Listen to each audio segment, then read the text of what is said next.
Hello everyone and welcome to your own channel trending exam. और जैसा कि आप लोग जानते हैं कि आज हम लोग करने वाले हैं पार्ट 4 चैप्टर नंबर 7 का। इससे पहले मैं चैप्टर नंबर 7 का पार्ट 1 2 3 अपलोड कर चुका हूँ, जिसमें पार्ट 2 में हमने 50 क्वेश्चन किए थे और पार्ट 3 में भी हमने 50 क्वेश्चन कर लिए हैं। तो अब तक हम लोग टोटल इस चैप्टर के 100 प्रीवियस ईयर क्वेश्चन जो है वो कर चुके हैं। और आज पार्ट 4 के अंदर हम लोग नेक्स्ट क्वेश्चंस करने वाले हैं, आगे के क्वेश्चंस को डिस्कस करने वाले हैं। तो चलिए बिना किसी देरी के स्टार्ट करते हैं अपना इकोनॉमिक्स का चैप्टर नंबर 7।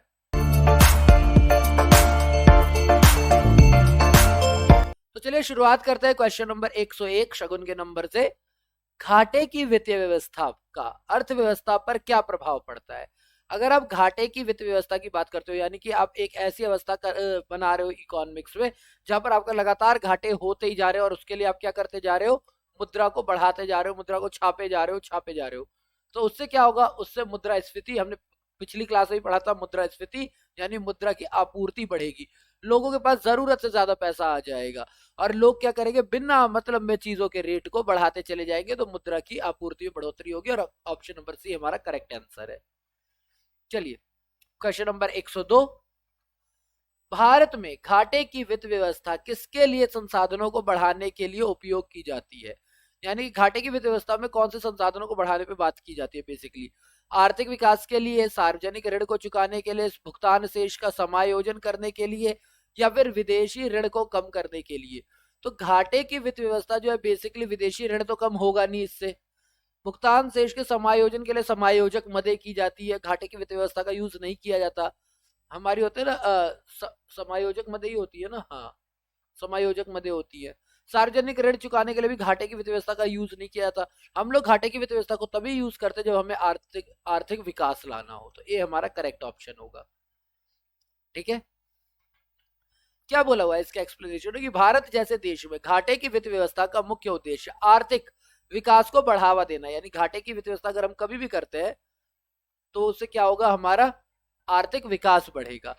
इन देशों में विकास योजनाओं को वित्त पोषण के लिए यह आवश्यक हो जाता है, क्योंकि हमारी जितनी भी विकास की योजना है उनके लिए पैसा चाहिए, तो आपके लिए ये जरूरी बन जाता है। जबकि विकसित देशों में घाटे की वित्त व्यवस्था अवसाद की स्थिति को दूर करने के लिए की जाती है, के लिए आर्थिक नीति के साधन के रूप में यूज की जाती है। यानी वित्त व्यवस्था का यूज किया जा सकता है अगर बहुत बड़ी कोई प्रॉब्लम आई तो ही हम यूज करेंगे, पर हमारे लिए तो विकास योजनाओं को चलाने के लिए भी यूज किया जाता है। तो वहां पर सिर्फ अवसाद की स्थिति के लिए, बल्कि हमारे देश में आर्थिक विकास के लिए। क्वेश्चन नंबर 103 पे आते हैं। संघ बजट 2010-11 में राजकोषीय घाटा अनुमानित था। 2008 का क्वेश्चन है, 2000 तो क्वेश्चन बन ही नहीं सकता। 2008 में क्वेश्चन कैसे आ सकता है 2011-12 के बारे में? अच्छा, अनुमान किया गया था, हाँ क्यों नहीं आ सकता, अनुमानित है ना, क्यों नहीं आ सकता। जीडीपी का 5.5, जीडीपी का 5.7, जीडीपी का 6.0 या फिर जीडीपी का 5.0। तो 2010-11 के लिए 2008 के टाइम पे जो अनुमान लगाया गया था वो 5.5 का लगाया गया था। ए जीडीपी का 5.5% ये रखा गया था कि इतना अनुमान है। जब ये क्वेश्चन आया था उस टाइम के हिसाब से ऑप्शन में बिल्कुल सही है। लेकिन वहीं पर अगर हम बात 2019-20 की करें या अभी करंट की करें, तो वास्तविक में राजकोषीय घाटा जीडीपी का 4.6%, वर्ष 2020-21 का जो हमारा बजटीय अनुमान होता है एवं संशोधित अनुमान होता है, तो बजटीय अनुमान कितना था 3.5, क्योंकि तब किसी को अनुमान लगाते वक्त पता नहीं था ना कि कोरोना का भी असर आएगा। लेकिन संशोधित अनुमान कितना आया 9.5 का। जबकि 2020-21-22 की अगर मैं बात करता हूँ तो इसके लिए 6.8 अनुमानित किया गया है। क्वेश्चन नंबर 104 की बात करते हैं। संसद में बजट संबंधित प्रक्रिया के विषय में मांग की राशि को घटाकर 1 रुपया करना है को कहा जाता है। यानी मांग की राशि को घटा करके जब 1 रुपया किया जाता है तो इसे क्या कहा जाता है? आर्थिक कटौती प्रस्ताव, या आर्थिक होना चाहिए था, नीति कटौती प्रस्ताव, आधारभूत कटौती प्रस्ताव, या सांकेतिक कटौती प्रस्ताव। तो ये मांग की राशि को घटाकर 1 रुपया करना कहलाता है नीति कटौती प्रस्ताव। ठीक है। आम बजट में अनुदान मांग पर संसद के सदस्यों द्वारा अनुदान की मांग में कटौती का प्रस्ताव लाया जा सकता है, जिसका उद्देश्य विशिष्ट मद की ओर सदन का ध्यान आकृष्ट करना होता है, यानी किसी खास चीज की ओर ध्यान लाना होता है। कटौती प्रस्ताव के 3 रूप हो सकते हैं। पहला, नीति कटौती प्रस्ताव, इसमें प्रस्तावक कहता है कि अनुदान मांग को घटाकर 1 रुपए की जाए। मित व्यवता कटौती, इसमें प्रस्तावक कहता है कि मांग की राशि कुछ रुपया या एक निर्दिष्ट रकम कम किया जाए, या तो वो कुछ एक रियल रकम बता देगा इतना कम किया जाए, या तो बोल देगा कुछ रुपए कम किए जाए। और सांकेतिक कटौती इसमें कहता है कि मांग की राशि को 100 रुपए कम किया जाए। सांकेतिक कटौती 100 रुपए की बात हो रही है, लेकिन अगर हम सिर्फ नीति कटौती की बात करते हैं तो 1 रुपए की बात हो रही है। ठीक है, चलिए क्वेश्चन नंबर 105 की बात करते हैं। निम्नलिखित में से कौन एक सार्वजनिक आगम का स्रोत नहीं है? कौन सा एक कहते हैं पब्लिक इनपुट, इनपुट ही होगा ना, आगम नहीं, इसका स्रोत नहीं है। आयकर, सार्वजनिक ऋण, वैट, या फिर अर्थ सहायकी यानी परिदान, यानी दूसरों को सहायता करना। तो बेसिकली ये नहीं होगा। सार्वजनिक ऋण से तो सरकार के पास पैसा आएगा ही आएगा, आयकर से भी पैसा आता ही आता है, वैट से भी पैसा लेते ही लेते, यही है जहां पर पैसा खर्च होगा। ठीक है, जिसको सब्सिडी वगैरह हो जाएगा बेसिकली। आयकर, सार्वजनिक ऋण, वैट सार्वजनिक आगम के स्रोत है, जबकि अर्थ सहायक, अच्छा सब्सिडी कहते से, परिदान सब्सिडी, ये सार्वजनिक व्यय का एक भाग है, क्योंकि यहाँ पे सरकार को पैसा देना पड़ेगा। चलिए क्वेश्चन नंबर 106। वित्त मंत्रालय भारत सरकार के वित्त मंत्रालय भारत सरकार ने वर्ष 2005 के बजट से परिणाम यानी आउटकम बजट का विचार लागू किया। यानी कहा एक तो बजट दो, एक परिणाम बजट दो। इसके अंतर्गत परिणामों की यथार्थता सत्यापित करने का दायित्व निम्न में से किसका होगा? यानी कौन करेगा कि भैया ये जो बात बोल रहे हैं, ये जो आपने जो भी बजट बनाया था उसका परिणाम आउटकम क्या निकला है, इसके बारे में जो बात बताएगा वो कौन बनाएगा? संघीय मंत्रिमंडल, योजना आयोग, वित्त मंत्रालय और योजना आयोग संयुक्त रूप से, या फिर प्रोग्राम कार्यान्वयन मंत्रालय? तो काम किसने शुरू करवाया था? वित्त मंत्रालय ने। और बजट बनाने का काम किसका था पहले? योजना आयोग का। तो टोटल काम क्या हो गया हमारा? बजट बनाने का नहीं, बट 5 ईयर प्लानिंग वगैरह जो थी वो किसकी थी? प्लानिंग कमीशन की तो थी ना, योजना आयोग की। तो इसीलिए वित्त मंत्रालय जो और योजना आयोग जो है दोनों मिल करके क्या करेंगे, ये सत्यापित करेंगे कि भैया इसके अंतर्गत जो भी परिणाम आए हैं वो सही है या नहीं है। ठीक है, योजना आयोग को इसलिए लाया गया क्योंकि पहले हमारे जितने भी व्यय और आय होते थे वो योजना व्यय और योजनेतर व्यय होते थे ना, उन्हें तो बाद में चेंज किया गया है ना। अब कहते हैं राजस्व व्यय और पूंजीगत व्यय में, तो पहले में तो योजना व्यय और योजनेतर व्यय ही होते थे, तो इस वजह से उनको भी लाया गया है। परिणाम बजट यानी आउटकम बजट नागरिक हेतु सरकार की कार्यशैली का एक परिचायक होती है, यानी सरकार ने जो बजट बनाया हुआ उस पर कितनी खरी उतरी है, ये बात। विभिन्न मंत्रालयों से मिलने वाले आंकड़ों का सत्यापन वित्त मंत्रालय एवं योजना आयोग दोनों द्वारा किया जाता है, इसलिए सी करेक्ट आंसर होगा। Question number 7। धन विधेयक के संबंध में निम्नलिखित में से कौन सा कथन सही नहीं है, यानी इनमें से कौन सा कथन गलत है? ऐसे काम यही कर सकते हैं आईएएस प्री वाले, सही नहीं पूछेंगे, सही नहीं है। किसी बिल को धन विधेयक तब माना जाएगा जब इसमें केवल किसी कर के अधिरोपण, उन्मूलन, माफी, परिवर्तन या विनियमन से संबंधित प्रावधान हो। यानी जब किसी टैक्स से रिलेटेड कोई भी बात होगी, कोई टैक्स बढ़ाया जा रहा है, कोई टैक्स हटाया जा रहा है, कोई टैक्स माफ कर दिया जा रहा है, किसी को चेंज किया जा रहा है, अगर इससे लेन देन हो तभी किसी भी बिल को क्या बनाया जाएगा? धन विधेयक बनाया जाएगा। ये है पहली चीज। धन विधेयक में भारत की संचित निधि एवं भारत के आकस्मिकता निधि की अभिरक्षा से संबंधित उपबंध होंगे। बहुत हिंदी है ये, बहुत ज्यादा ही हिंदी है। धन विधेयक में भारत की संचित निधि एवं भारत की आकस्मिकता निधि, यानी जो इमरजेंसी फंड होता है और जो टोटल फंड होता है उससे संबंधित उपबंध हो, यानी इससे रिलेटेड कोई चीज हो। धन विधेयक भारत की आकस्मिकता निधि से धन के विनियोजन से संबंधित होता है। धन विधेयक का मतलब ये होता है कि भैया अगर कोई प्रॉब्लम आती है उस वक्त के लिए जो हमने इमरजेंसी फंड ले रखा है उसके साथ धन का जो विनियोजन है यानी प्लानिंग जो है वो कैसे की जाए, अगर ऐसा कोई नियम बनता है तो उसे धन विधेयक माना जाएगा। यही होता है, एक्चुअली यही होता है। धन विधेयक भारत सरकार द्वारा धन के उधार लेने या कोई प्रत्याभूति देने के विनियमन से संबंधित होता है। नहीं, धन को उधार लेना और प्रत्याभूति देने से इसका कोई लेना देना नहीं होता है। तो मतलब यही वाला सही इसलिए होगा क्योंकि इससे इसका कोई, हमने क्या बोला है, सही नहीं है। तो यस, ये सही नहीं है। सिर्फ आकस्मिकता निधि की बात अगर हम करते हैं तो इससे मतलब नहीं होता, इसके पास और भी काम है। कौन कौन से? सरकार धन उधार ले रही है, प्रत्याभूति देने के, तो ये काम तो करती है सरकार, ये भी करती है और ये भी करती है। ठीक है, तो यानी कि ये हमारे सारे पॉइंट हो गए। तो कौन सा सही नहीं है, तो थर्ड हमारा सही नहीं है। क्यों नहीं है ये सही, तो ये रहा इसकी एक्सप्लेनेशन। भारतीय संविधान का अनुच्छेद 110 धन विधेयक के संदर्भ में स्पष्ट प्रावधान करता है। क्या बोलता है वो? धन विधेयक भारत की संचित निधि से धन के विनियोजन से संबंधित है, ना कि आकस्मिकता निधि से। यानी जो हमारा जमा फंड है, जो भी हमारे पास टोटल फंड है, हम उसका विनियोजन कर सकते हैं। इमरजेंसी फंड की हम कोई भी बात इसके अंदर नहीं करते। तो सी को छोड़कर बाकी सारे सही है, तो जो सही नहीं है वो सी सही नहीं है, तो सी इसीलिए हमारा करेक्ट आंसर होगा। क्वेश्चन नंबर 108, निष्पादन बजट की अवधारणा ली गई है। ये निष्पादन बजट लाया गया, ये कहां से बेसिकली लाया गया? 2010 जीआईसी यूपीपीएससी का क्वेश्चन है। जर्मनी से, फ्रांस से, यूके से या संयुक्त राष्ट्र अमेरिका से? तो ये निष्पादन बजट है ये लाया गया संयुक्त राज्य अमेरिका यानी यूएसए से। हूपर आयोग 1949 की संस्तुति, संस्तुति का मतलब सिफारिश होता है ना, हाँ सिफारिश पर निष्पादन बजट का सबसे पहले प्रयोग यूएसए में कृषि क्षेत्र में किया गया। इस प्रकार बजट का लागत लाभ विश्लेषण को निरूपित करता है कि कितनी लागत है, उससे कितना लाभ हुआ है, ये चीज इसके अंदर बताई जाती है। तो हूपर आयोग ने 1949 में सबसे पहले इसकी सिफारिश की थी, संस्तुति यानी सिफारिश।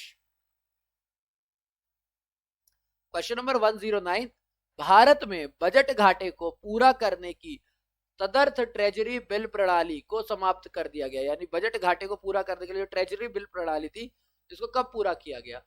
ये बहुत ही, क्योंकि ये हिस्ट्री रिलेटेड क्वेश्चन हो जाएगा, बहुत ज्यादा आपको डिटेल पता होनी चाहिए तभी होगा। क्वेश्चन तो 2015 में आया, लेकिन ईयर देख लो आप सारे के सारे। 1 अप्रैल 1992, 1 अप्रैल 1994, 31 मार्च 1996 या 31 मार्च 1997। तो बजट घाटे को पूरा करने का जो एंड किया गया वो किया गया 31 मार्च 1997 को। एडहॉक ट्रेजरी बिल्स की शुरुआत भारत में वर्ष 1955 में हुई। यह रिजर्व बैंक के नाम से ही निर्गमित होती थी, ठीक है, तथा सरकार के अत्यंत ही अस्थायी फंड संबंधी आवश्यकता की पूर्ति के लिए निर्गमित की जाती थी। इनका प्रत्यक्ष तथा तत्काल मौद्रीकरण भी हो जाता था, यानी तुरंत इनको हम मोनेटाइज कर सकते थे, चेंज कर सकते थे, क्योंकि इनके निर्गमित होने के साथ ही भारत रिजर्व बैंक की संपत्ति बढ़ जाती है और अनुषंगी रूप में मुद्रा दायित्व में वृद्धि होती है।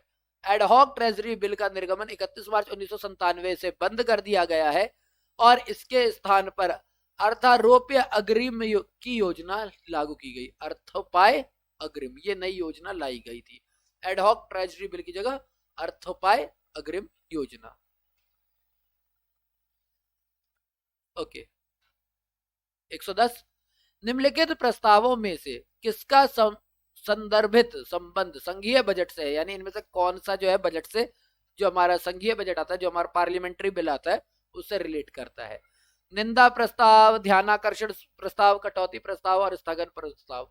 तो पीछे मैंने जितने भी प्रस्ताव पढ़े उनमें कटौती प्रस्ताव था जो 3 तरीके के थे। एक 1 रुपए से कम वाला, एक था कि फिक्स इतने रुपए वाला, और एक था 100 रुपए वाला, है ना? तो उसी की बात कर रहे हैं, तो यही वाला होना चाहिए, सी करेक्ट आंसर है। कटौती प्रस्ताव का संबंध संघीय बजट से है, जिस प्रस्ताव के द्वारा सरकार या उसके किसी भी विभाग द्वारा धन के लिए प्रस्तावित मांग में कटौती का प्रस्ताव किया जाता है। यानी कि भैया जितना धन मांगा गया है उसमें कम किया जाए, उसे कटौती प्रस्ताव कहते हैं। अब ये बेसिकली होता है इसलिए कि सरकार का ध्यान जिन खर्चों पर नहीं जा रहा है, दूसरे क्या करेंगे, उस ओर ध्यान खींचना चाहेंगे।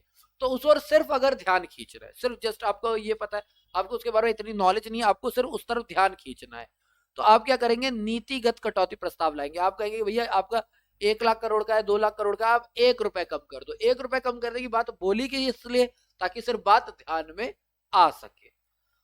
अर्थगत कटौती प्रस्ताव जो होता है, इसके अंदर क्या होता है कि 1 रुपए से ऊपर या कुछ रुपए की बात होती है, कुछ रुपए, ठीक है। अब ये कुछ रुपए कुछ भी हो सकता है, 100 से कम, 100 से ज्यादा, तो 1 से ज्यादा, 1 से कम, कुछ रुपए, एक फिक्स अमाउंट भी हो सकती है, या सिर्फ आप बोल सकते हो कि कुछ रुपए कम कर दो। और प्रतीकात्मक कटौती प्रस्ताव ये कहता है भैया 100 रुपए से ज्यादा, कम से कम 100 रुपए से ज्यादा, ठीक है, ये होता है प्रतीकात्मक कटौती प्रस्ताव। चलिए क्वेश्चन नंबर 111, निम्नलिखित कथनों पर विचार कीजिए, कर लेते हैं। राजकोषीय दायित्व और बजट प्रबंधन यानी कि FRBM, FRBM, राजकोषीय दायित्व यानी fiscal responsibility and budget management समीक्षा समिति के प्रतिवेदन में सिफारिश की गई है कि वर्ष 2023 तक केंद्र एवं राज्य सरकारों को मिलाकर ऋण जीडीपी अनुपात 60% रखा जाए, जिसमें केंद्र सरकार के लिए यह 40% और राज्य सरकारों के लिए 20% हो। ओके, फिर बोला है कि राज्य सरकारों के जीडीपी के 49% की तुलना में केंद्र सरकार के लिए जीडीपी का 21% घरेलू देयताएं हैं। ओके, भारत के संविधान के अनुसार यदि किसी राज्य के पास केंद्र सरकार की बकाया देयता है तो उसे कोई भी ऋण लेने से पहले केंद्र सरकार की सहमति लेना अनिवार्य है। तो देखो ये वाली बात तो मुझे पक्का पता है, ये तो है, पर इन दोनों में ये बात जो बोली गई है ना 2023 वाली, हाँ ये बात करेक्ट है कि भैया राज्य सरकारों को 40% कहते केंद्र सरकार को 40%, राज्य सरकारों को 20% और टोटल 60% का जीडीपी अनुपात रखा जाए, ये बात बोली गई है। ये जो दो है कि भैया राज्य सरकारों को जीडीपी का 49% और इनको ये किया जाए, ये बात नहीं बोली गई है, तो दो गलत हो जाएगा। इनमें ये दोनों 1 और 3 दोनों सही हैं, ये वाला ऑप्शन करेक्ट होगा। बड़ी एक्सप्लेनेशन है, पढ़ते हैं आराम से।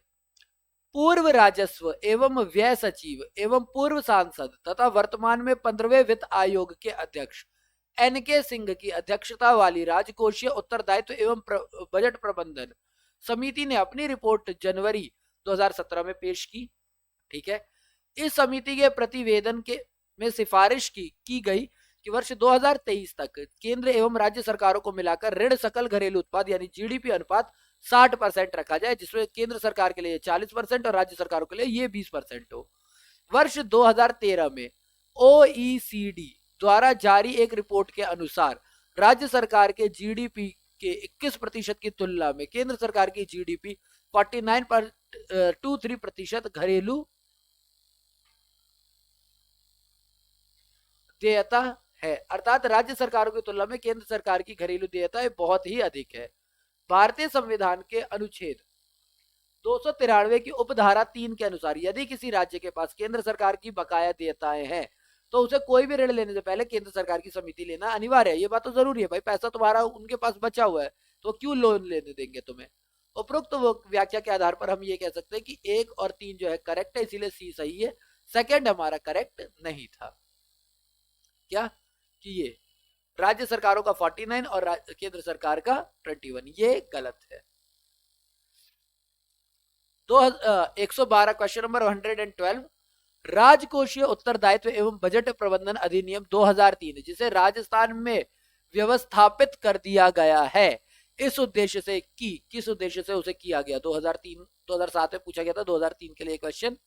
सरकार की वित्तीय अनुशासन सुनिश्चित करना, वित्तीय घाटे को मार्च 2009 तक समाप्त करना है, केवल जनता से ऋण स्वीकार करना है या बजट को जनवरी से लागू करना है। तो ऐसा तो कुछ नहीं था, ए हमारा करेक्ट रीजन है, सरकार में वित्तीय अनुशासन सुनिश्चित करना, इसलिए इसको राजस्थान में व्यवस्थित किया गया था। वर्ष 1991 के पश्चात राजकोषीय सुदृढ़ीकरण का अनुसरण किया गया और इस सुधार को कानूनी सहायता प्रदान करने के लिए राजकोषीय उत्तरदायित्व और बजट प्रबंधन अधिनियम FRBMA 2003 26 अगस्त 2003 को अधिनियमित किया गया, जो 5 जुलाई 2004 से प्रभावी है। इसका उद्देश्य सरकार में वित्तीय अनुशासन सुनिश्चित करना है, यानी सरकार एवं फालतू का खर्चा ना करे। 113 नंबर में क्वेश्चन 113, राजकोषीय उत्तरदायित्व एवं बजट प्रबंधन अधिनियम भारत वर्ष में कब पारित किया गया था। तो ये हमने अभी पढ़ा था कि भैया ये 2003 में किया गया है पारित, तो 2003 सीधा सीधा करेक्ट आंसर हो जाएगा, ज्यादा पढ़ने की जरूरत नहीं है। अगला क्वेश्चन अगेन FRAMB है पूरा नाम, देखो FRMB हमें यहां पर दे रखा है, लेकिन यहां पर लिखा हुआ है FRBMA, सॉरी FRBMA। विधेयक के अनुसार 2008 से 9 तक कर सकल घरेलू उत्पाद अनुपात को लाना, यानी 2008-9 के तरीक 2005 में एक क्वेश्चन पूछा गया था कि 2008-9 तक क्या विचार है, कितना परसेंट होना चाहिए, 11%, 12%, 13% या 15%। तो उस टाइम के हिसाब से 12% बोला गया था कि 2008-9 के लिए 12% का हमें रखना है।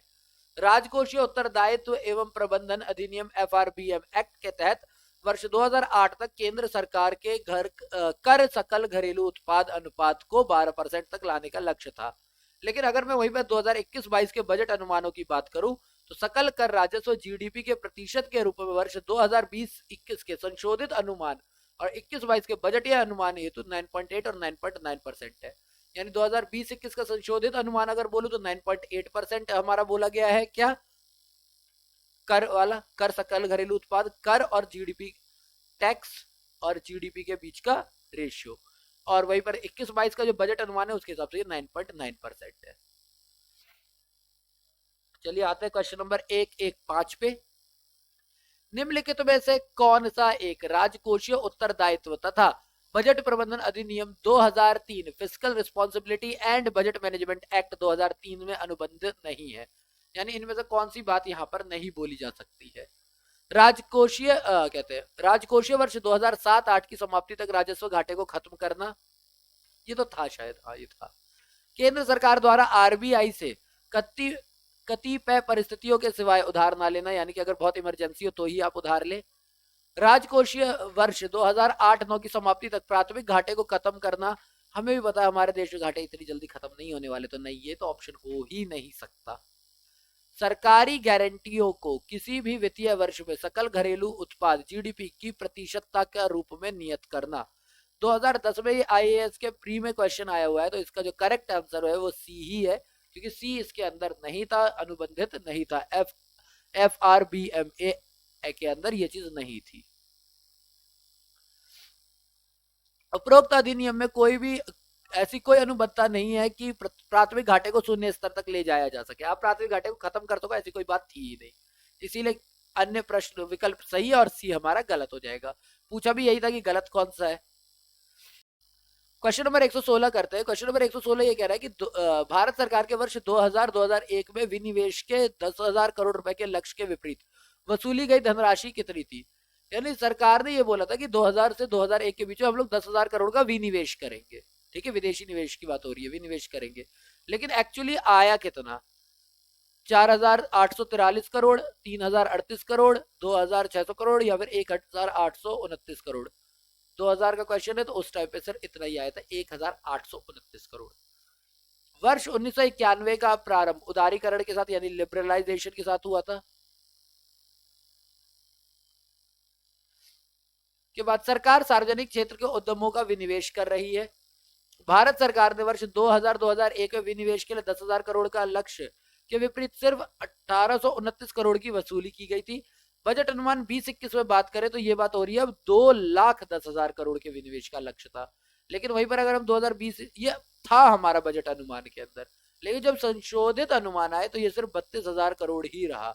बजट अनुमान 2021-22 में इसको बोला गया कि 1,75,000 का हम लोग विनिवेश कर सकते हैं।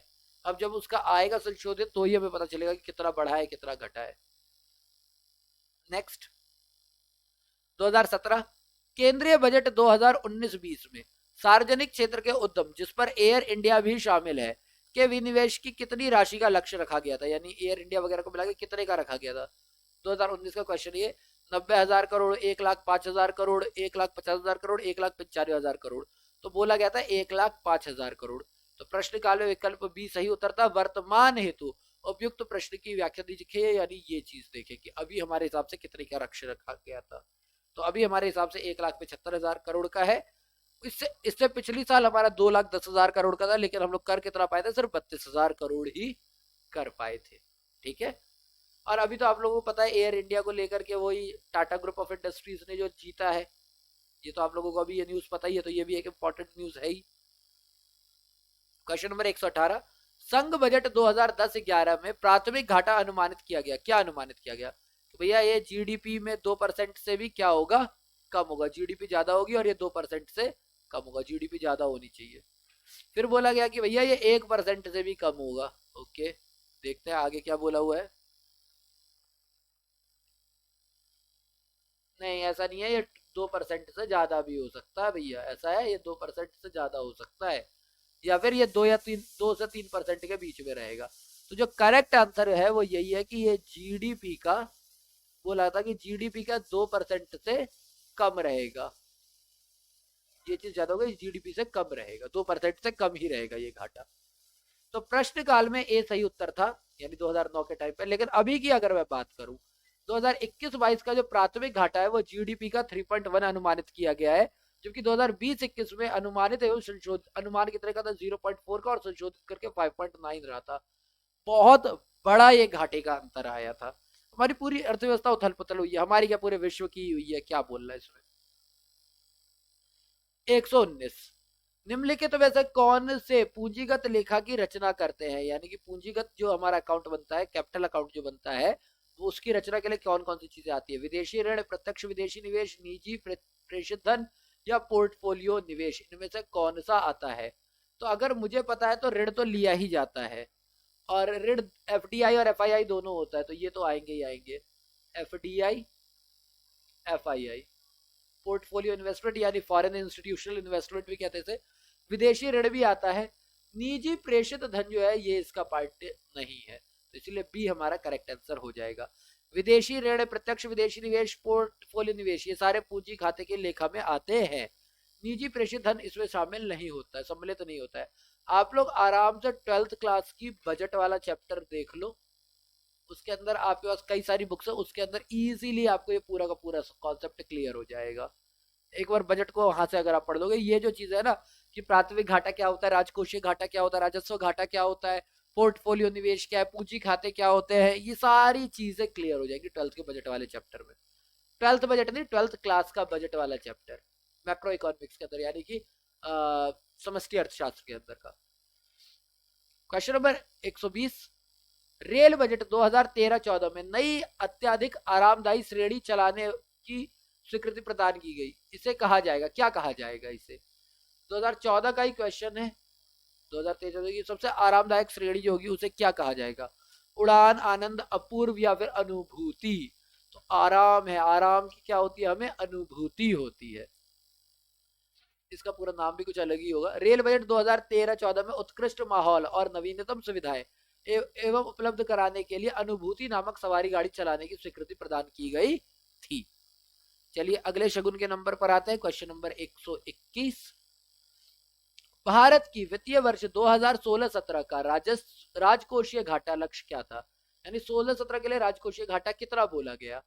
सकल घरेलू उत्पाद का 3.9, 3.5, 4.9 या 4.5, इनमें से कोई नहीं, या एक से ज्यादा। वैसे तो एक से ज्यादा तो हो ही नहीं सकता, इनमें से एक ही होगा। तो 2016-17 के लिए ये रखा गया था 3.5, 3.5 जीडीपी का, 3.5% ऑफ जीडीपी। क्या लिख रहा हूं, 3.5% ऑफ जीडीपी, ठीक है। वित्तीय वर्ष 2016-17 के लिए राजकोषीय घाटे का लक्ष्य जीडीपी का 3.5% था, और वास्तविक प्राप्ति भी 3.5% ही रही। लेकिन वहीं पर अगर बजट अनुमान 2021-22 के राजकोषीय घाटे का लक्ष्य 6.8% रखा गया, जो कि हम लोग कई बार पढ़ चुके हैं। 2020-21 में संशोधित जो था वो 9.5 था, लेकिन बजट अनुमान तो 3.5 का ही था। और मैंने बार बार बोला हुआ है कि ये 3.5 से 9.5 तक पहुंचने का सबसे बड़ा कारण हमारे पैंडेमिक को ही जाता है। क्वेश्चन नंबर 122, अप्रत्यक्ष करों को प्रतिगामी कर व्यवस्था क्यों कहा जाता है। अप्रत्यक्ष करों को प्रतिगामी कर क्यों कहा जाता है। प्रगतिशील तो वो होता है जो बढ़ने पर टैक्स बढ़ता है, प्रतिगामी शायद घटता हुआ है। ये प्रत्यक्ष करों की तुलना में अधिक दर से पर लगाए जाते हैं। यह सभी आय समूहों पर समान दर पर लगाए जाते हैं। करेक्ट, यही वाली बात है। जो अप्रत्यक्ष कर होता है, अब जैसे वैट लगता है या जीएसटी लगता है आज की डेट में, पहले वैट वगैरह लगता था, अब जीएसटी लगता था। इसके लिए आपके अमीर या गरीब, आपकी इनकम के बढ़ने या घटने का कोई लेना देना नहीं है, सबके लिए फिक्स रेट होते हैं। तो इस वजह से क्या होता है, जो कम आय वाले समूह है उनके ऊपर इसका ज्यादा भार पड़ता है, इसलिए इसे प्रतिगामी कर व्यवस्था कहते हैं। ये सभी आय समूहों पर समान नहीं लगाए जाते, ये बात तो गलत हो गई, लगाए जाते हैं। ये प्रत्यक्ष करों की तुलना में अधिक नहीं होते, नहीं ये कम होते हैं उसकी तुलना में, तो इनमें से कोई। अप्रत्यक्ष करों को प्रतिगामी कर व्यवस्था इसलिए कहा जाता है क्योंकि ये सभी आय समूहों पर समान दर पर लगाए जाते हैं। अप्रत्यक्ष कर पर वस्तु और सेवाओं पर लगाए जाते हैं जिन पर सभी उपभोक्ताओं के लिए कर की दर समान होती है।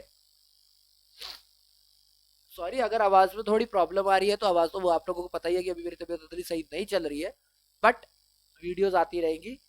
क्वेश्चन नंबर 123, भारत में प्रत्यक्ष कर कोड निम्नलिखित में से किससे संबंधित है। यानी कि अगर डायरेक्ट टैक्स कोड की बात करते हैं तो वो बिक्री कर, आयकर, उत्पादन कर, सेवा कर, इनमें से किससे वो क्या है संबंधित है, तो आयकर से संबंधित है। डायरेक्ट टैक्स कोड यानी डीटीसी, ये दिल्ली ट्रांसपोर्ट कॉर्पोरेशन नहीं है, DTC direct tax code. Bharat में प्रत्यक्ष कर कोड डीटीसी आयकर से संबंधित है। यह प्रत्यक्ष कर कानूनों को सरल बनाने के लिए भारत सरकार का एक प्रयास है। इस कोड के माध्यम से प्रत्यक्ष कर कानूनों की संरचना को एक ही कानून के दायरे में संशोधित, समेकित करते हुए सरलीकृत किए जाने का प्रावधान है कि एक ही जगह पर कर दो, जो काम करना है एक ही जगह पर कर दो। यह कोड लागू होने पर आयकर अधिनियम 1961 तथा अन्य कर कानूनी जैसी संपत्ति कर अधिनियम 1957 आदि को प्रतिस्थापित करेगा। यानी कि अगर ये आता है नियम तो ये कई सारे नियमों को क्या कर देगा, चेंज कर देगा, रिप्लेस कर देगा। इसलिए इसको लाने की बात की जा रही है, पता नहीं कब तक आता है। ठीक है,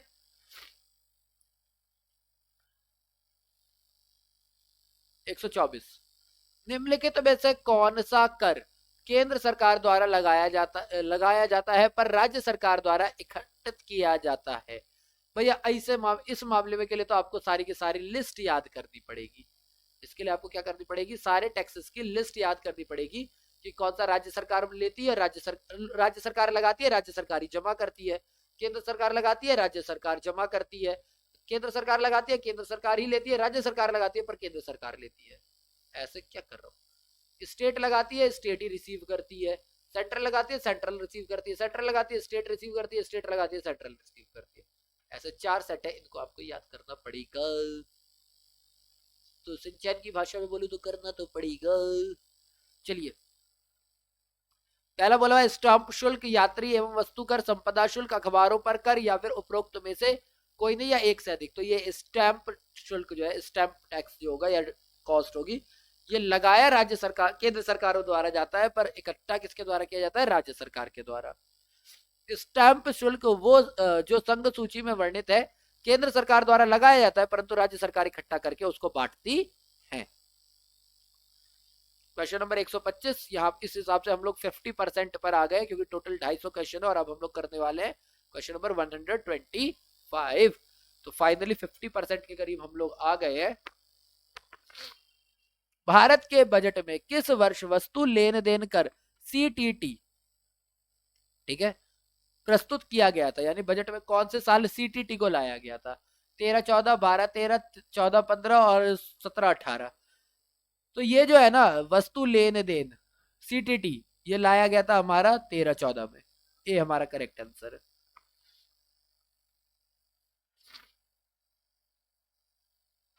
कमोडिटी ट्रांजैक्शन टैक्स यानी वस्तु लेन देन कर यानी कि सीटीटी, कमोडिटी ट्रांजैक्शन टैक्स, पहली बार बजट में 13-14 में प्रस्तुत किया गया था। यह कर कमोडिटी फ्यूचर मार्केट में 0.01% की दर से लगाया गया था।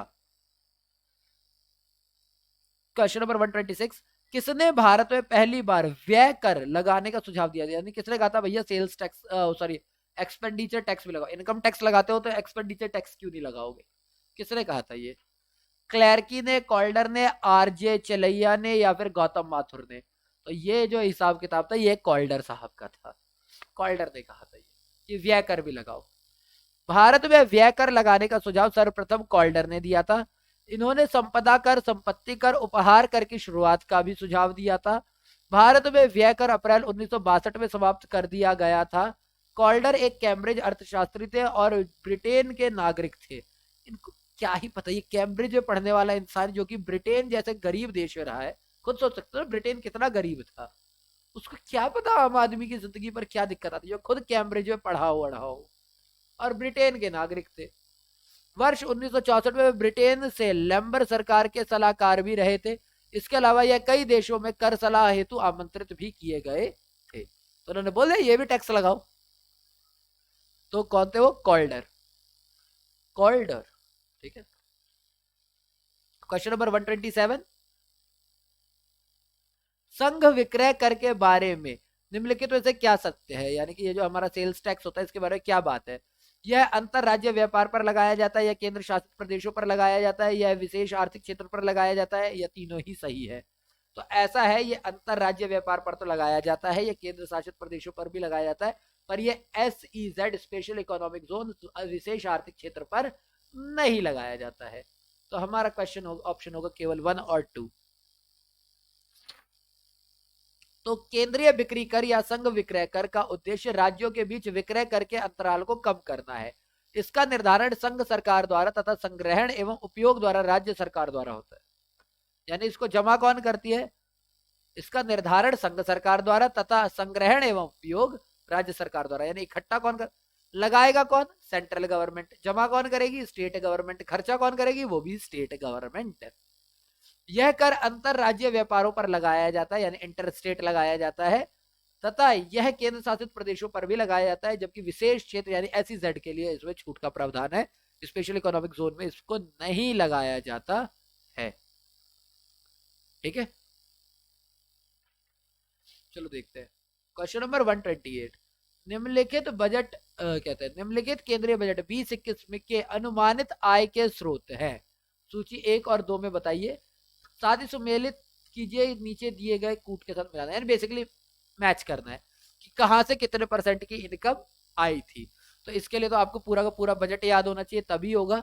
हालांकि अगर मैं क्वेश्चन की बात करूं तो ये जो निगम कर है ये लगभग लगभग 18% था, आयकर हमारा 17% था, सीमा शुल्क लगभग लगभग 4% था और केंद्रीय उत्पादन शुल्क 7%। यही बचा ही फिर।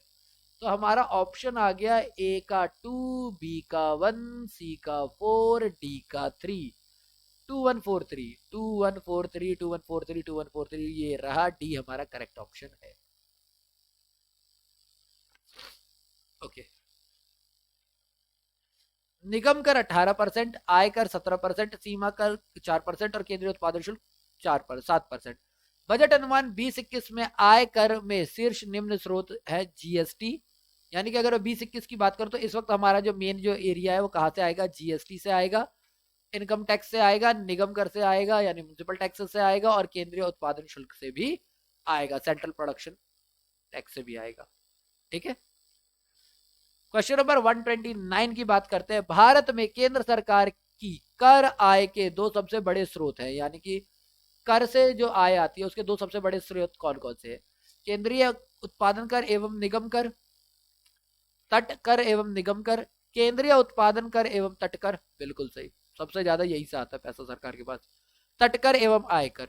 1995 का क्वेश्चन है, रियल बात है। अगर उस टाइम अभी फिलहाल GST आ गई है इसकी जगह पर, हमने पढ़ा ना कि सबसे ज्यादा GST फिर उसके बाद आयकर, अभी सबसे ज्यादा ये चल रही है। ठीक है, लेकिन अगर मैं क्वेश्चन के टाइम फ्रेम की बात करता हूँ 1995 के बारे में, तो उस वक्त तो GST का कोई लेना देना नहीं था। सबसे ज्यादा पैसा तटकर से आता था, और ये क्या हो गया? अच्छा ये टच हो गया, इससे आता था। ठीक है, प्रश्नकाल में केंद्र सरकार की कर आय के दो सबसे बड़े स्रोत केंद्रीय उत्पाद एवं तट कर सॉरी केंद्रीय उत्पाद कर एवं तटकर यानी सीमा शुल्क थे। यही दो कर आगम के संयुक्त रूप से दो सबसे बड़े स्रोत थे। बजट अनुमान 2021-22 के हिसाब से बात करते हैं तो सबसे ज्यादा में सबसे पहले कौन सा आता है? वस्तु तथा सेवा कर यानी GST, फिर आयकर, फिर निगम कर और फिर केंद्रीय उत्पादन शुल्क, ये आता है हमारा। ठीक है, चलिए क्वेश्चन नंबर हम बात करते हैं 130 की। केंद्र सरकार के निम्नलिखित महत्वपूर्ण कर राजस्वों के स्रोतों पर विचार कीजिए। निगम कर, निगम कर के अलावा अन्य आय पर कर, कस्टम, संघ उत्पादन शुल्क। सकल कर राजस्व के मामले में इन्हें सही अवरोही क्रम में निम्नलिखित अवरोही अवरोही बड़े से छोटा ना, सबसे ज्यादा किसमें, फिर उससे कम किसमें, फिर उससे कम किसमें, फिर इससे कम किसमें, निम्नलिखित में से कौन सा? ये 2015 का क्वेश्चन है। तो सबसे ज्यादा अगर मैं बात करता हूं कि राजस्व के मामले सबसे ज्यादा जो पैसा आता है वो निगम कर से आता है, फिर निगम कर के अलावा वो आयकर पर आता है, कस्टम से सबसे कम आता है, यानी कस्टम चौथे नंबर पे होना चाहिए, संघ उत्पादन शुल्क जो है ये तीसरे नंबर पे आता है, कस्टम हमारा चौथे नंबर पे आता है। तो इस हिसाब से हमारा क्या हो गया? पहला, दूसरा, चौथा और तीसरा, तो यानी कि ये वाला हमारा करेक्ट है ऑप्शन। चलिए क्वेश्चन नंबर आते हैं, पहले इसकी थोड़ी एक्सप्लेनेशन कर लेते हैं। ठीक है, और वर्तमान की तो अगर आप बात करेंगे तो सबसे पहले GST है, फिर इनकम टैक्स है, फिर म्युनिसिपल टैक्स यानी निगम कर है, और उसके बाद सेंट्रल प्रोडक्शन टैक्स है, CPT। ठीक है, क्वेश्चन नंबर 131। भारत की केंद्र सरकार के कर राजस्व के निम्न महत्वपूर्ण स्रोतों पर ध्यान दीजिए। संघीय उत्पादन शुल्क, निगम कर, सेवा कर, आयकर। इनको घटते हुए क्रम में लगाइए। सबसे ज्यादा कहाँ से आता था? 2015 का क्वेश्चन है। तो सबसे ज्यादा आता था भैया निगम कर से, निगम कर के बाद आयकर से, आयकर के बाद संज्ञा उत्पादन शुल्क से, और उसके बाद लास्ट होता था हमारा सेवा कर। लेकिन अगर करंट की बात करें तो फिर से वही बात हो जाएगी। करंट में सबसे पहले आता है जीएसटी, फिर आता है इनकम टैक्स, फिर आता है म्युनिसिपल टैक्स यानी कॉर्पोरेशन टैक्स जो आप कह सकते हो, या फिर सीपीटी यानी central production tax, product tax. Okay, तो हमारा डी करेक्ट आंसर है क्वेश्चन टाइम के हिसाब से। फिलहाल के लिए आपको वो याद रखना पड़ेगा, ये वाला चीज, ठीक है, ये आपको याद रखनी पड़ेगी। क्वेश्चन नंबर 132, निम्नलिखित में से कौन सा कर भारत सरकार द्वारा नहीं लिया जाता? यानी कौन सा कर है जो भारत सरकार नहीं लेती है? सेवा कर तो लेती है, शिक्षा कर भी लेती है, सीमा कर भी लेती है, मार्ग कर टोल टैक्स नहीं लेती। नहीं, ये भारत सरकार नहीं लेती, ये राज्य सरकारें लेती है। तो ये होगा हमारा करेक्ट आंसर। भारत में मार्ग कर यानी टोल टैक्स भारत सरकार द्वारा नहीं लिया जाता, ये राज्य सरकारों द्वारा लिया जाता है। बाकी ये तीनों सेंट्रल लेती है, ये तीनों सेंट्रल लेती है, ठीक है। क्वेश्चन नंबर 133, भारत में सकल कर राजस्व के प्रतिशत के रूप में निम्नलिखित में से किस एक कर की प्राप्तियों में विगत 5 वर्षों में उल्लेखनीय कमी आई है? यानी इनमें से किसमें सबसे ज्यादा कमी आई है? ये 2010 का क्वेश्चन है, तो इसके हिसाब से चीजें चेंज होंगी अभी। सेवा कर, व्यक्तिगत कर, उत्पादन शुल्क और निगम कर। तो उत्पादन शुल्क में क्या हुआ था? कमी आई थी। आर्थिक समीक्षा 2009-10 के अनुसार विगत 5 वर्षों में सकल कर राजस्व के अंश के रूप में उत्पादन करके हिस्से में क्या हुआ है? लगातार कमी आई है। ये उस टाइम का डाटा है। 2005 में 30% था, उसके बाद 24%, उसके बाद 20%, उसके बाद 17.9, उसके बाद 16.5। तो क्या हुआ? लगातार ये क्या हुआ? घटता चला गया था। क्या? उत्पादन कर। अतः सही उत्तर क्या था? सी। बजट अनुमान 2021-22 में बात करें तो उसमें सकल कर राजस्व के उत्पाद कर का हिस्सा, यानी कि अगर मैं टोटल टैक्स बोलता हूँ, टोटल टैक्स में जो उत्पादन कर है उसका हिस्सा 15.11% अनुमानित है। क्योंकि अभी तो अनुमानित बजट ही आया है ना, अभी संशोधित तो आया ही नहीं है। तो क्या है कि उत्पादन कर क्या है? टोटल टैक्स का 15.11%। क्वेश्चन नंबर 134, भारत में कर राष्ट्रीय उत्पाद अनुपात है लगभग, यानी भारत में टैक्स और नेशनल प्रोडक्ट यानी जीएनपी वगैरह के बीच का जो अनुपात है, वो रेशियो जो है वो कितने का है? 7.5%, 10%, 15% या फिर 20%? 2004 का क्वेश्चन है। प्रश्नकाल के टाइम की अगर हम बात करते हैं, यानी जिस टाइम का क्वेश्चन है उस टाइम के हिसाब से भैया 15% करेक्ट आंसर था, ठीक है। वो बिल्कुल वही था कि 15%। अभी तो ये काफी कम हुआ है। भारत में प्रश्नकाल के दौरान समेकित सामान्य व्यवहार यानी केंद्र प्लस राज्य का कर और राष्ट्रीय उत्पाद का अनुपात 15% था। बजट अनुमान 2021-22 में कर जीडीपी अनुपात 9.9% अनुमानित है, जो वर्ष 2020-21 के संशोधित अनुमान में 9.8 की तुलना में थोड़ी वृद्धि को दर्शाता है कि भैया पहले 9.8 थी, अब 9.9 होने के चांसेस है। अगेन, भारत में वर्ष 2008-9 में कर जीडीपी अनुपात क्या था? तो अगर क्वेश्चन 2009 का है, 2008-9 के बारे में, यानी आपको करंट के बारे में पता होना चाहिए। और करंट का ये रहा 21-22 में 9.9% अनुमानित है, 20-21 में 9.8 था। तो आप ऐसे याद रख सकते हैं। अगर मैं इस टाइम की बात करता हूं तो ये 16.39% था। वर्तमान के लिए मैंने आपको बता दिया कि 2021-22 में 9.9%, जबकि 2020-21 में 9.8%। क्लियर? चलिए क्वेश्चन नंबर 136, बहुत लंबा दे रखा है इसका, तो एक्सप्लेनेशन क्या होगा? किसी देश की कर से जीडीपी के अनुपात में कमी क्या सूचित करती है? जीडीपी का जो अनुपात है अगर वो कम हो जाता है तो उसका मतलब क्या हुआ? आर्थिक वृद्धि की गति की धीमी हो रही है? नहीं, ऐसा तो नहीं होता, बढ़ रही होगी ना, तभी तो जीडीपी में टैक्स का। ओके, ठीक है। राष्ट्रीय आय का कम सामयिक यानी कि एक्टिटेबल वितरण, यानी कि राष्ट्रीय आय को सही से बांटा नहीं जा रहा है। तो इन दोनों में से कौन सा सही उत्तर होगा? दोनों ही गलत है, दोनों ही गलत है, ठीक है। ना तो एक ना तो एक। कर से जीडीपी के अनुपात में कमी होने के क्या क्या दिखाता है, अब वो समझो। पहली बात, कर आय स्थिर हो और जीडीपी में बढ़ोतरी हो, यानी कि कब ये होगा? ये कमी कब होगी? जब आपके कर क्या है? फिक्स है, जीडीपी आपकी बढ़ रही है। कर और जीडीपी दोनों में वृद्धि हो, लेकिन जीडीपी में ज्यादा वृद्धि हो, कर में थोड़ी कम हो। कर और आय, जीडीपी दोनों में कमी दर्ज हो, लेकिन आय में कमी कम आए और जीडीपी में जीडीपी की तुलना में अधिक हो। यानी जीडीपी में कम कमी आए और आय में ज्यादा कमी आए, है ना। कर आय में यानी टैक्स वाली इनकम में, टैक्स में ज्यादा कमी आए, इनकम में कम कमी आए, तो ये हो सकता है। ठीक है, तो स्पष्ट है कि कर से जीडीपी अनुपात में कमी की वास्तविक स्थिति जाने बिना यह निर्धारित करना कठिन होगा कि यह आर्थिक वृद्धि की दर धीमी हुई है या बढ़ी है। इसी तरह निश्चित रूप से यह भी नहीं कहा जा सकता कि कर से जीडीपी अनुपात में कमी राष्ट्रीय आय से कम एक्टिटेबल वितरण को सूचित करता है। अतः विकल्प डी सही होगा, ना तो पहला सही है ना तो दूसरा सही है। चलिए, वर्ष 2013-14 की बात करते हैं तो संघीय सरकार के कर आगम संसाधनों का सबसे बड़ा स्रोत क्या था उस टाइम के हिसाब से? अगर मैं बात करता हूँ तो वैसे तो संघीय शुल्क ही था, उत्पादन शुल्क। कौन सा है, सॉरी एक मिनट,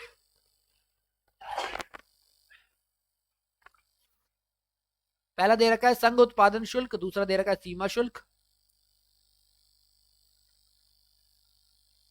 तीसरा है निगम कर और चौथा है आयकर। तो सबसे ज्यादा था 2015, 2013-14 की बात करें तो निगम कर सबसे ज्यादा था, अभी की डेट में सबसे ज्यादा जीएसटी है। ठीक है, सबसे ज्यादा जीएसटी है, उसके बाद हमारा इनकम है, इनकम टैक्स, उसके बाद म्युनिसिपल है। अभी डिस्कस किया था ना ऊपर भी, ये करंट का है। 2015 के हिसाब से निगम कर था। प्रश्न काल में सी सही उत्तर था। बजट अनुमान 21-22 के अनुसार की बात करते, वस्तु और सेवा कर 6,30,000 करोड़ रुपए, आयकर 5,61,000 करोड़ रुपए, निगम कर 5,47,000 करोड़ रुपए और उत्पादन शुल्क 3,35,000 करोड़ रुपए। कभी कभार इतनी रकम पढ़ने पर ऐसा नहीं लगता यार इतना पैसा हमें ही मिल जाता, इतना पढ़ना ही नहीं पड़ता, इतनी बड़ी बड़ी रकम याद करो और देखने में लगता है ये गया कहाँ। इतना पैसा अगर गवर्नमेंट के पास है, देखो इतना इतना पैसा है अगर गवर्नमेंट के पास, तो जा कहाँ रहा है? कभी कभार तो सच में यही सोचने का मन करता है। और सीमा शुल्क 1,36,000 करोड़। अबे मुझे तो इतना भी मिल जाएगा तो पता है मेरी पुश्ते खाएगी। पर नहीं, मैं ये नहीं कह रहा कि सरकार सारा पैसा लूट रही है, मैं ये बात नहीं कह रहा हूँ।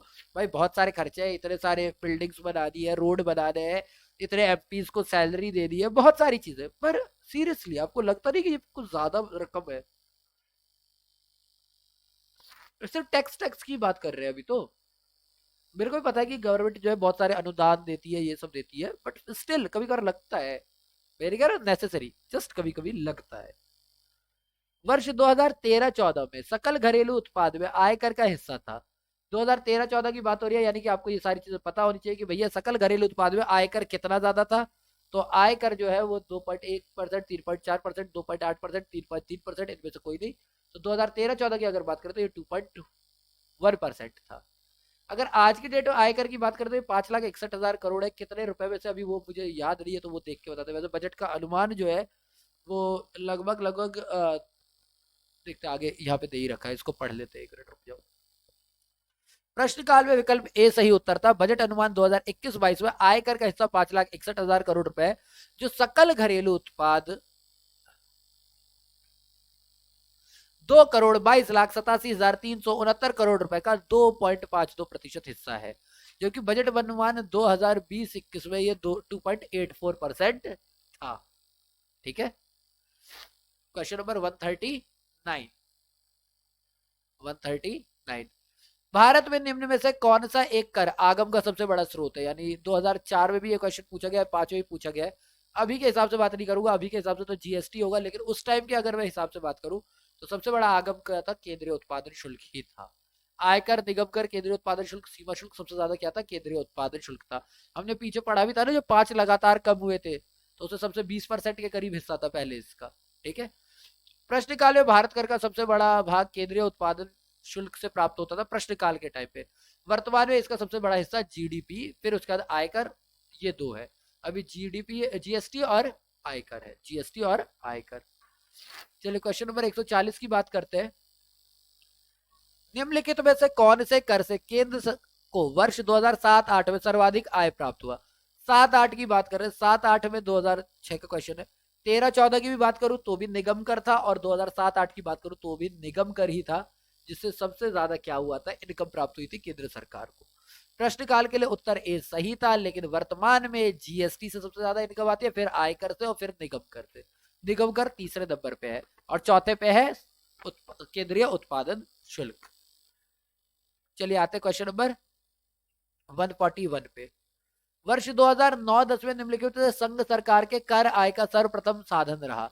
अच्छी बात यह है कि ये करंट ईयर का ही पूछ रहे हैं, यानी कि आप देख रहे हो बार बार 2009 में 2008 में पूछा है तो 9-10 का पूछा है, 5 में पूछा था तो 4-5 का पूछा था, यानी ज्यादा पुराना नहीं पूछ रहे, करंट ही पूछ रहे। तो आपके लिए भी ये इजी रहेगा कि आपको भी पता होना चाहिए भैया अभी जीएसटी है, करंट में जीएसटी है। ठीक है, तो बोला इनमें से कौन सा है, तो निगम कर जो था 2009-10 में भी निगम कर ही जो था वो सबसे ज्यादा था। प्रश्न काल में भी सही उत्तर था, लेकिन अभी अगर हम बात करें तो ऊपर की व्याख्या देखें तो ऊपर की व्याख्या हमने अभी क्या देखी कि जीएसटी है, फिर आयकर है, फिर निगम कर है। चलिए क्वेश्चन नंबर 142। संघीय बजट 2005-6 में प्राप्तियों का सबसे बड़ा स्रोत था, यानी फिर से वही वाली बात, 5-6 की बात करें तो 5-6 में भी निगम कर था, निगम कर ही सबसे ज्यादा था, इससे ही सबसे ज्यादा पैसा आया था। 2010 के पहले की बात अगर करोगे तो निगम कर के ज्यादा चांसेस है। प्रश्न काल में ए सही उत्तर था। वर्तमान के लिए उपयुक्त परिभाषा देखें तो अभी हमने फिर से पढ़ा है, सबसे ज्यादा जीएसटी, फिर इनकम टैक्स, फिर उसके बाद म्युनिसिपल, और लास्ट में हमारा सेंट्रल प्रोडक्ट टैक्स, फी कह लो या शुल्क कह लो। अब ढंग का क्वेश्चन आता है कि भैया इतनी देर से निगम कर कह रहे हो, ये है क्या, निगम कर का मतलब क्या होता है, ये लगाता कौन है। तो ये लगाया और बांटा राज्य सरकार करते हैं, इसको लगाते भी राज्य सरकार है, बांटती भी राज्य सरकार है। लगाता संघ है, उद्ग्रहण यानी लगाता केंद्र सरकार है, संग्रह और नियोजन राज्य सरकार कहते करते हैं। उद्ग्रहण संघ करता है यानी लगाता संघ है, और उसके सभाजन, उसका सभाजन संघ तथा राज्य करते हैं, यानी कि उसका सहभाजन यूज कौन करते हैं, संघ और राज्य दोनों मिलकर के करते हैं। इसे बोला भैया राज्य यूज करता है, इसे बोला राज्य यूज करता है, इसे बोला राज्य और केंद्र दोनों मिलकर करते हैं, पर ये सारे गलत है। कि रियल बात ये है कि निगम कर लगाता भी सेंट्रल गवर्नमेंट है और यही उसका इकलौता मालिक भी होता है, इसके अंदर राज्य सरकार की कोई भूमिका नहीं होती। तो क्वेश्चन नंबर का डी हमारा करेक्ट आंसर होगा। प्रश्न काल के संदर्भ में निगम कर का अर्थार्थ, निगम कर का मतलब क्या था, कंपनी की आय पर कर का आरोपण उद्ग्रहण और विनियोजन संघ करता था, अर्थात संघ ही उसका पूर्णतः स्वामी होता था। वर्तमान में निगम कर का आरोपण और उद्ग्रहण केंद्र सरकार करती है, पर वह उसका अन्य केंद्रीय करों एवं शुल्कों के साथ राज्यों के साथ विनियोजन करती है। यानी कि अभी वर्तमान की बात करें तो वर्तमान के लिए सी करेक्ट ऑप्शन हो सकता था। ठीक है, क्वेश्चन नंबर 144। निम्नलिखित में से कौन सा एक सही कौन सा सुमेलित नहीं है, यानी कौन सा सही मैचिंग नहीं है। आयकर अप्रत्यक्ष कर व आयकर डायरेक्ट टैक्स होता है, यही गलत है। अच्छा कौन सा सही मिला हुआ है, तो ये तो वैसे ही गलत है। सीमा शुल्क प्रत्यक्ष कर, ये भी नहीं है। उत्पादन शुल्क केंद्र की अधिकतम कर का स्रोत, 2004 की बात हो रही है ना, बिल्कुल सही है। अभी की बात होती तो जीएसटी होता, पर 2004 का क्वेश्चन है, बिल्कुल सही है। मनोरंजन कर राज्यों का अधिकतम आय का स्रोत ना। प्रश्न काल में उत्पादन शुल्क केंद्र का अधिकतम आय का स्रोत था, बिल्कुल करेक्ट आंसर है, या तो ये या तो निगम कर, दो ही तो थे ही। आय कर एक प्रत्यक्ष कर है, जबकि सीमा शुल्क एक अप्रत्यक्ष कर है। मनोरंजन कर राज्यों के कर का अधिकतम स्रोत नहीं, मतलब सबसे ज्यादा इससे आय पैसा, ये बात गलत है, ये नहीं है सही। Question number 145। तो मिलान करना है सूची 1 को सूची 2 से। कैपिटल गेन टैक्सेस आय, सेंट्रल एक्साइज ड्यूटी, फैक्ट्री निर्मित वस्तु, कस्टम ड्यूटी, आयात, और कॉर्पोरेट टैक्स संपत्ति। तो कॉर्पोरेट टैक्स तो एक इनकम होती है। कस्टम ड्यूटी, कस्टम ड्यूटी जो होगी हमारी वो आयात पर तो लगाई, कस्टम कब होगा, जब सामान आएगा जाएगा तभी ना, तो ये सामने सामने ही हो गया। Central excise tax, central excise tax संपत्ति विक्रय नहीं, ये भी आपने सामने ही है, एक्साइज फैक्ट्री पे लगता है, मेरे पापा के मुंह से कई बार सुना है। कैपिटल गेन जो होता है वो संपत्ति पर लगता है, संपत्ति के विक्रय करने पर, ये तो इसलिए पता क्योंकि इनकम टैक्स में पढ़ा था। कैपिटल गेन आपका लगता ही तभी है जब आप कैपिटल की वाली चीजें बिकते हो, यानी कि आप अपनी घर को, बहुत बड़ी बिल्डिंग को, बहुत जमीन को बेचते हो, संपत्ति को बेचते हो, तब आपका कैपिटल गेन या कैपिटल लॉस होता है। इनकम टैक्स का कॉन्सेप्ट है ये, तो इसलिए पता है। तो इस हिसाब से अगर मैं बोलता हूँ तो ए का 4, बी का 2, सी का 3 और डी का 1, सॉरी डी का 1। तो ये पहला ही करेक्ट है। ओके, ए ही करेक्ट है। ठीक। जरा इसके बारे में दे रखा है कि कैपिटल गेन टैक्स का मतलब क्या होता है। कैपिटल गेन दो तरह के होते हैं, long term capital gain and short term capital gain. बिल्कुल वही इनकम टैक्स के बारे में पढ़ा रहे हैं। जैसा कैपिटल गेन वैसा उसका टैक्स इम्पैक्ट होता है। अगर संपत्ति को 3 वर्ष से अधिक समय के बाद बेचा जाता है तो उसे लॉन्ग टर्म कैपिटल गेन होता है। अगर इसे 3 वर्ष से कम में बेचे तो उसे शॉर्ट टर्म कैपिटल गेन होता है। इस प्रकार यह संपत्ति विक्रय से संबंधित है।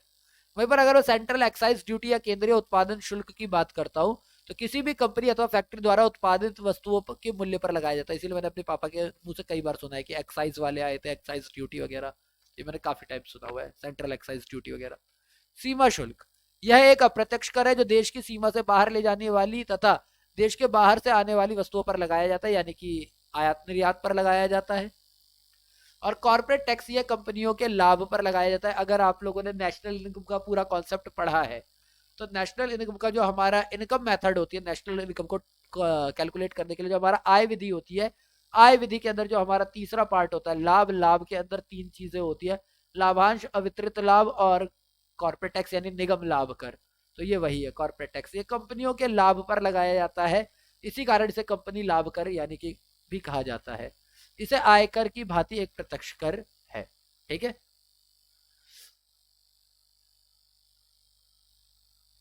क्वेश्चन नंबर 146 की अगर हम बात करते हैं, आयकर के लगाने, उद्ग्रहण करने और वितरण करने के संबंध में निम्नलिखित में से कौन सा एक सही है।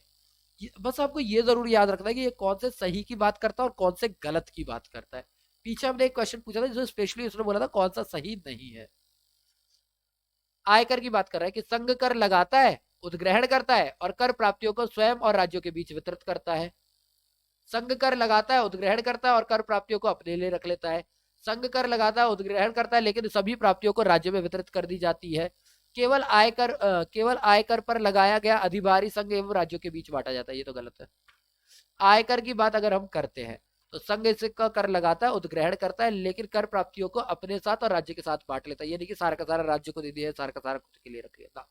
ये तीनों गलत है, ये वाला सही है। ठीक है। आयकर का आरोपण एवं उद्ग्रहण संघ सरकार का दायित्व है, जबकि आयकर से प्राप्ति राशि वित्त आयोग की सिफारिश के अनुसार संघ और राज्यों के मध्य वितरित की जाती है। यानी कि जमा कौन लगाएगा, कौन, संघ सरकार। जमा भी कौन करेगा, संघ सरकार, लेकिन बांटेंगे किसके बीच में, संघ और राज्य के बीच में। क्वेश्चन नंबर 147, निम्नलिखित कथनों में से भारत में आयकर के संबंध में कौन सा कथन सत्य है। ओके, यह एक प्रगतिशील कर है, यह एक प्रत्यक्ष कर है, यह राज्य सरकारों द्वारा एकत्रित किया जाता है, यह एक अनुपातिक कर है। पहली बात तो देख लो, यह राज्य सरकारों द्वारा नहीं लगाया जाता, संघ सरकार द्वारा लगाया जाता है। यह पॉइंट तो ऐसे ही गलत हो गया। तो जिसमें 3 है वो तो ऐसे ही गलत हो गया। यह एक प्रत्यक्ष कर है, ये बात बिल्कुल सही है। तो केवल एक तो सही हो नहीं सकता, ये दोनों ही सही है। यह एक अनुपातिक कर नहीं है, क्योंकि फोर्थ यहां पर है, थर्ड गलत था तो इस वजह से फोर्थ भी गलत ही होगा। क्लियर हो गई बात। तो ये तो करेक्ट हो ही नहीं सकता। ठीक है, ये बात सही है, ये एक प्रत्यक्ष कर है और एक ये प्रगतिशील कर है। भारत में राष्ट्रीय स्तर पर आयकर के दरों का निर्धारण एवं आरोपण संघ सरकार द्वारा किया जाता है। आयकर प्रत्यक्ष कर है क्योंकि वे व्यक्तियों, अविभाजित हिंदू परिवारों यानी कि हिंदू अनडिवाइडेड फैमिली HUF एवं संस्थाओं की आय पर आरोपित किया जाता है। आयकर एक प्रगतिशील कर है क्योंकि इसकी दरें आयकर की सीमा में रहने वाले लोगों पर एक समान रूप से लागू नहीं होती है। कम आय पर कर की दर कम और अधिक आय पर कर की दर अधिक होती है। यह केंद्र सरकार द्वारा आरोपित एवं एकत्रित किया जाता है। यह कथन 3 गलत है। आयकर अनुपातिक कर नहीं है, इसलिए 4 भी गलत है। तो इसलिए बी हमारा करेक्ट ऑप्शन होगा। क्वेश्चन नंबर 148 पर आते हैं। निम्नलिखित में से किस कर का आरोपण केंद्र करता है किंतु संग्रह और विनियोजन राज्य करते हैं। मैंने कहा ना, ये आपको पूरी लिस्ट याद करनी पड़ेगी कि कौन कौन से कौन लगाता है, कौन जमा करता है, कौन यूज करता है। निम्नलिखित किस कर पे, तो स्टॉम्प शुल्क, यात्री एवं माल कर, संपदा शुल्क और समाचार पत्रों पर कर। तो हमने जस्ट ऊपर भी एक क्वेश्चन सेम किया था स्टॉम्प शुल्क वाला, जिसमें यही था कि इसको लगाता केंद्र सरकार है, लेकिन जमा और खर्च कौन करती है, राज्य सरकार। तो ये हमारा करेक्ट ऑप्शन है। स्टॉप शुल्क का आरोपण केंद्र सरकार करता है किंतु उसका संग्रहण और विनियोजन राज्य करते हैं। अनुच्छेद 268 में लिखा हुआ है। 268 में स्टॉप शुल्क के साथ ही साथ औषधि एवं प्रसाधन पर उत्पादन शुल्क का भी उल्लेख होता है। तो एक क्वेश्चन ये भी बन गया कि अनुच्छेद 268 में किन किन चीजों का उल्लेख है। क्वेश्चन नंबर 149 की अगर बात करें, निम्नलिखित आय में से के साधनों की जोड़ी में से कौन सी केवल संघीय सरकार के लिए होती है। यानी ये जो दो दो पेयर दे रखे, कौन सा ऐसा जो सिर्फ सेंट्रल गवर्नमेंट के पास होगी और किसी के पास नहीं होगी। उपहार कर और जोत करना, बिक्री कर और आय करना, सीमा शुल्क और निगम कर, बिल्कुल सही। संपत्ति कर और भू राजस्व, बिल्कुल नहीं। यानी कि 149 जो कह रहा है कि इनमें से कौन सा है जो केवल केंद्र सरकार के लिए होता है, तो वो है सीमा शुल्क और निगम कर। ये केवल और केवल सेंट्रल गवर्नमेंट के लिए होती है। सीमा शुल्क एवं निगम कर संघीय सरकार द्वारा लगाए एवं उद्ग्रहित किए जाते हैं। बिक्री कर पर राज्य सरकारों को अनन्य रूप से अधिकार मिलता है, यानी कि उनको अधिकार मिलता है। संपत्ति कर, भू राजस्व कर, उपहार कर और जोत कर पर राज्य सरकारों का अधिकार होता है। तो इसलिए सीमा शुल्क और निगम कर जो है ये हमारा क्या होगा, केंद्र सरकार वाला होगा। क्वेश्चन नंबर 150 और आज के लिए ये हमारा लास्ट क्वेश्चन होगा। भारत में निम्न में से प्रत्यक्ष कर कौन सा नहीं है। इनमें से कौन सा एक प्रत्यक्ष कर नहीं है। तो मेरे से ऐसे ही पूछ लो, सेल्स टैक्स, ऐसे ही बोल दूंगा। आयकर तो भाई जिसका होता है उसी को देना पड़ता है। संपत्ति प्रॉपर्टी टैक्स भी देना पड़ता है। संपदा शुल्क भी बिल्कुल वही देगा। एक बिक्री करिए सेल्स टैक्स है जो कि इनडायरेक्ट टैक्स के अंदर आता है। जीएसटी जब आई थी ना 2100, ये तो तुमने, मैंने कहा ना टैक्स वगैरह के बारे में, तो अगर तो आप उसके अंदर पढ़ोगे ना, कहते हैं 12वीं क्लास के बजट वाले में या टैक्स वाले में, उसके अंदर पूरा एक्सप्लेनेशन दे रखा है।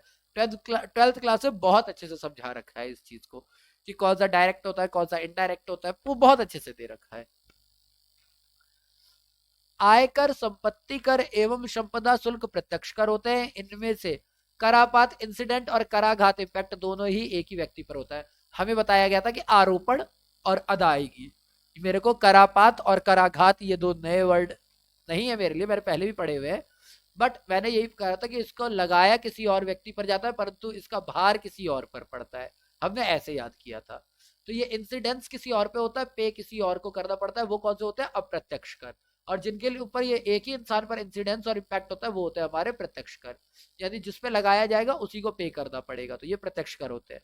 दोनों एक ही व्यक्ति पर होते हैं। जबकि बिक्री कर पर कर विक्रेता पर यानी कराघात विक्रेता पर होता है, लेकिन उसका भुगतान क्रेता यानी कि हम लोग करते हैं। अतः यह एक अप्रत्यक्ष कर है। तो इसी के साथ हमने 150 क्वेश्चन आउट ऑफ 250 कर लिए हैं। करूँ तो कितना हो जाए, 5 या 15, 25, कितना 75% के करीब हमने कर लिया। नहीं, 60% के करीब हम लोगों ने अभी क्या किया है, कवर कर लिया है। बाकी के 40% जो है अभी हमें और कवर करना बाकी है। तो इसलिए अगर आपको वीडियो अच्छी लगी हो तो प्लीज वीडियो को लाइक करें। अगर आपने अभी तक चैनल सब्सक्राइब नहीं किया तो भाई क्यों नहीं कर रहे हो, क्यों नहीं कर रहे चैनल सब्सक्राइब कर दे। और अगर आपको लगता है कि आपके फ्रेंड्स को भी ये वीडियो देखना चाहिए और हमारी रीच दूर दूर तक पहुंचनी चाहिए तो प्लीज वीडियो को शेयर करें। और अगर आपको लगता है कि मेरे लिए आपके पास कोई एडवाइस है, मेरे लिए आपके पास कोई एडवाइस है, कोई सजेशन है, कोई ऐसी प्रॉब्लम है जिसको मैं सॉल्व कर सकता हूँ, या फिर कोई ऐसी चीज जिससे मैं अपने वीडियोस को सुधार सकता हूँ, तो प्लीज कमेंट बॉक्स में मुझे बताएं ताकि मैं वो काम कर सकूँ। तब तक के लिए, जब तक मेरी नेक्स्ट वीडियो आती है, stay tune, like the channel, subscribe the channel, and stay safe, be healthy. Thank you for your time. Enjoy the festive season. Thank you.